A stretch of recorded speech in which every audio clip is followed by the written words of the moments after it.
Hello and welcome back to another deck profile. I have a spare 10 minutes, so I thought I might as well do some content for my YouTube channel, I guess. I don't know why this is upside down. It's in the title. It's True Draco.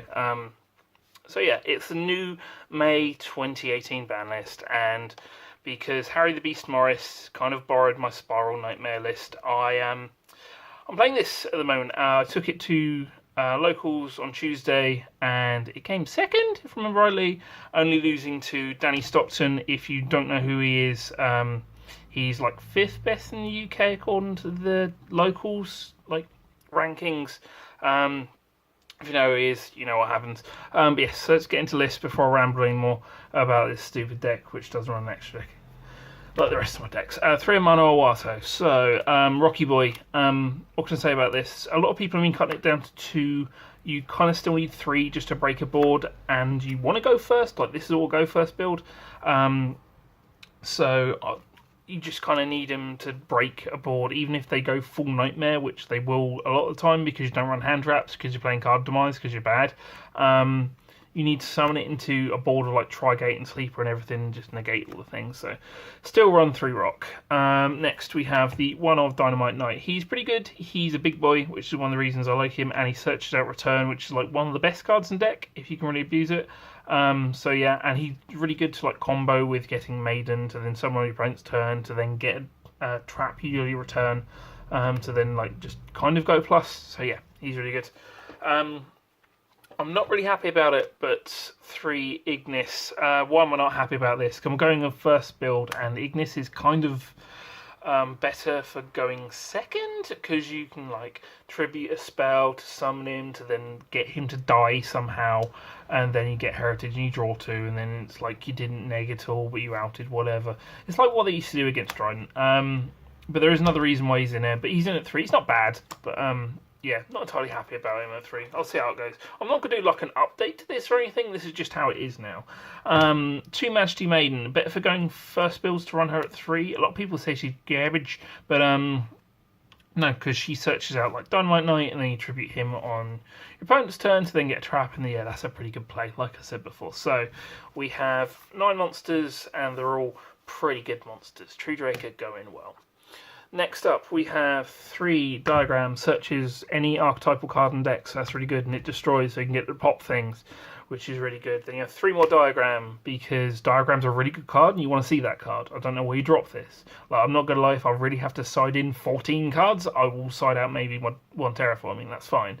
But, yeah, so I like seeing Diagrams, basically. 3 makes this deck good, but you can't run hand traps, so that's bad. You draw 3, it's a really good recovery card, which is one of the best times to see it. Like, going first, it just helps you draw floodgates. So yeah, card demise is really good. Thank God it's still at 3, because then I can get place scrubby shit. So I might even put this in artifacts, but no, that profile's done. 3, Pot of Duality. Honestly, the best card in deck, just because like dig for whatever you want. Most of the time Stormforth, you see 3 cards and then you pick one. I actually say that when I play this card, it's quite annoying. Would not play any less than 3 in any deck that could play Duality. I will now play 3 going forward, unless I have other reasonings to do it. I'll stop talking. 3 True Draco Heritage. Lets you draw 1, lets you draw 2, lets you draw 3. It's an archetype card, it's really good. I like running it. 3 Disciples of True Draco Phoenix. It's a really good card because you recycle things and lets you play past turn 2. If you can resolve this on turn 1 for starters, that's a slightly weird turn. But 2, you plus 1 off of it, which is good. So yeah, you don't run any less than the maximum amount of True Draco spells and traps that you can. Ta-da!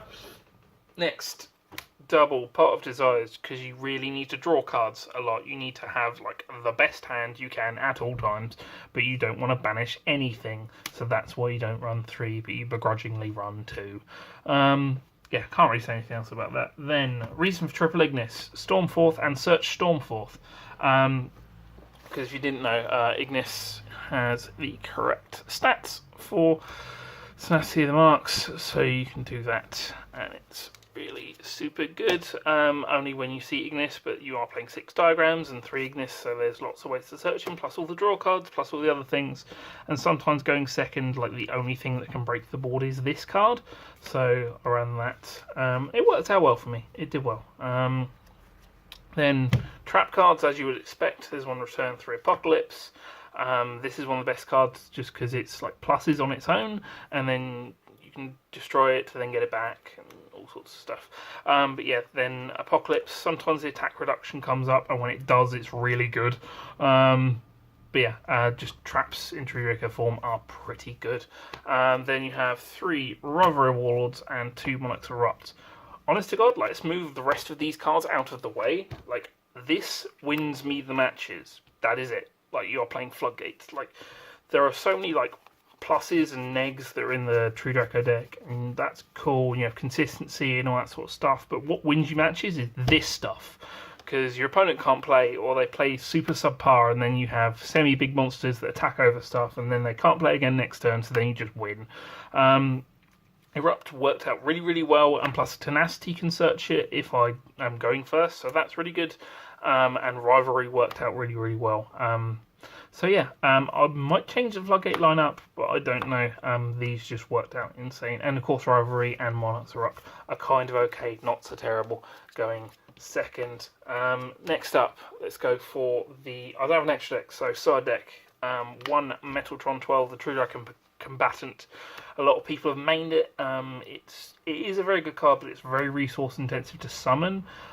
So if you're going to, you kind of need to be really confident that it's going to put in work, especially considering in this build it doesn't float into anything unless you bring it back with return, which is a good play. Sometimes I have had to like pop this diagram to bring it back as like a 3k that comes back every turn. You know what I mean? So yeah, he's good. I mainly side him for Alterguiest or anything that can't get over it. Like sometimes Gookie. Ran 2 of this at the locals, but Summon Limit is really good. It's good against all the big spam decks. It stops big scary boards. If you're going first, you side it in. If you don't know what it says you can only summon 2 times per turn. It doesn't need to be present for all the summons, so you can wait until they've done 2, then flip it up, and then they just can't summon anything else the rest of the turn. It does count normal summons, it does count special summons, all those things. So yeah, it turns off turns. It's a really good card, and it's continuous trap, so True Draco does well. Next, 3 hand trap. Honestly, I think this could be a lot of different hand traps. You just want it to stop big scary boards and like stop a lot of stuff. I was thinking potentially Veiler, because you can do it on the Isolde to stop like chain blocking, but yeah, Ogre just hit most stuff, so that was good. She was good.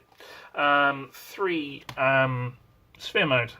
So the Golden Testicle of Justice. It's really good because the scariest thing you can go up against in this deck is the big nightmare board, and I have nightmares about... Yeah, pun. I didn't carry on. So I have nightmares about like where they go Phoenix, Goblin, and Cerberus, just because like none of the True Draco stuff can get past that, past Stormforth. So yeah, I side it in for any of those big spam decks. Sometimes Pendulum, but Pendulum aren't as relevant now. But he's kind of needed, and of course giving up your normal summon doesn't matter in True Draco 3. So in every game I have to, but it is a really good card just because it stops the evenly matched, it stops an opposing red reboot.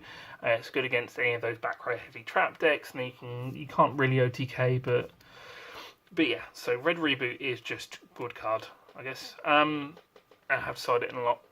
And then the last one is Inspector Border. I want to bump this up to 3, hence the 14 card extra deck. But yeah, he's just a replacement for Mana Wato when you have to go first. So he just negates hand traps, same as a Mana Wato. He can kind of break a board, but if you have like lots of links and everything, then it doesn't do as well. But yeah, he's just good for going first against anything that gets hurt by Majesty's Fiend, which is quite a lot. Right, so that's the profile. Like I said, I'm not going to do an update or anything like that, but it's just what I've been playing at the moment. Thank you very much for watching, and I'll see you later. Ta-ra.